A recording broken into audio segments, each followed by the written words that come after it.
my wife and I visited Russia right after the breakup of the Soviet Union. We were in St. Petersburg, a formerly beautiful city, but all the 20th century architecture was horrible and ugly, covered with graffiti. There was not a yard that didn't have weeds 3 feet high. It was just squalor, ugliness. All their military equipment was rusted. It was just like ugliness as far as the eye could see. It was death to the spirit. How did people live like this for so long under communism before they said, okay, we got to do something about this, right? Right now, things have gotten so bad in America that I think it's a wonderful wake-up call to a lot of people who realize we can't just keep complaining. Complaining is its own spectator sport.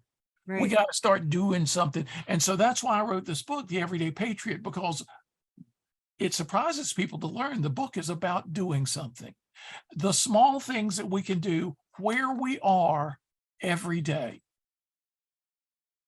In the sales field, and I'm saying this because a lot of people come from my newsletter list. In the sales field, we were told that hope is not a strategy. Right. Hope is not a strategy. That's right. A very famous. On hope. And you know where we get that statement? That statement came when Barack Obama was elected president, and a business professor somewhere, because Obama kept talking about hope, a business professor somewhere sent him a letter in which that sentence occurred, hope is not a strategy. And so a lot of people became dismissive about hope when that started circulating, right? But the real truth is, if hope is not behind every strategy, none of those strategies are going to work. So hope itself isn't a strategy, but it's the power behind any strategy that works. It's the basis. I mean, if you don't have hope, you can't go forward. And that's why so many people are spinning in their seats. Now, what do you say we should be doing to make, to become an everyday patriot? Give me some. Well, let me go back I'll go back to the ancient world again. This time I'll go back to Rome. Okay, but I am going to bring you back to to today before we're done with this. Okay. We won't just live in the past. Into the millenniums. We won't just live in the past. But there was this guy named Heracles. Nobody's heard of this guy. He was a 2nd century Roman Stoic philosopher. And he had this amazing idea that was forgotten until just very recently. He said, everybody's life can be mapped out in a certain way by a set of concentric circles. Now, think of the old archery target, right? The red and blue and white circles, concentric circles. He said the innermost circle of all is you, your heart and your mind. If you want to live a good life, work on your innermost self, your heart, your own heart and mind, make them as healthy and as strong as they can be. And then you can contribute in a positive way to the next circle out, which is your home, your family. And you work on your home and family to make them as healthy and as strong as they can be. And then you can contribute to the next circle out, which is your neighborhood. Mm-hmm. You contribute your family's bounty and goodness to the goodness of the neighborhood. And then, like I do every day when I take my walk, I pick up trash on the walk. I sort of patrol the neighborhood as I walk. There's a can here, there's broken glass there. I try to do something about it. Even if I don't have the bag with me on the walk, I'll go back and pick up the broken glass.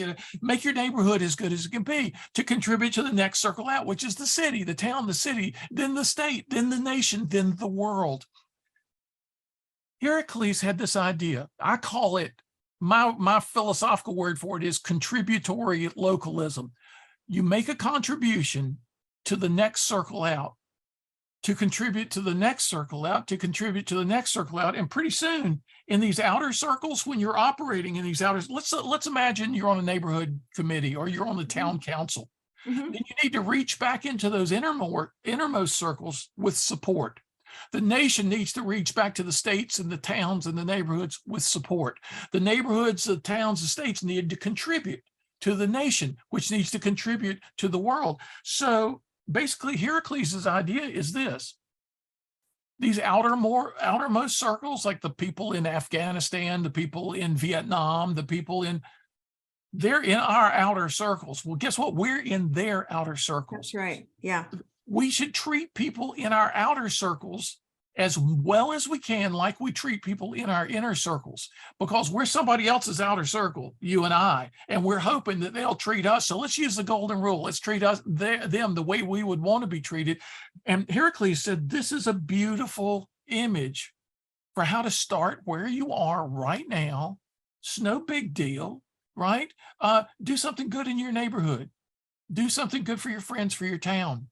And you're starting to grow your garden. You're starting to make the world a better place. So in my book, The Everyday Patriot, I've got all kinds of examples of how people in my town and other towns have done little things that have had big results. They get together, a bunch of folks with their friends, and they say, hey, let's do this. And they do a joint project that none of them could have done alone, but with 10 of them or 20 of them, they can get it done in their neighborhood or in their town.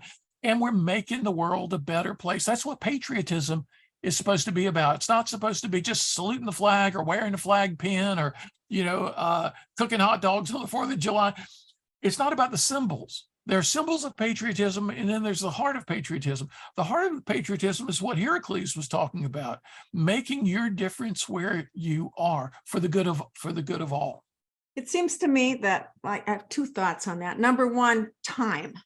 Yeah, right. I mean, I know that there are a lot of people who don't, if they look at their life and they may have kids at home, they may have sick parents, they may be sick themselves, they're working day and night to keep their job.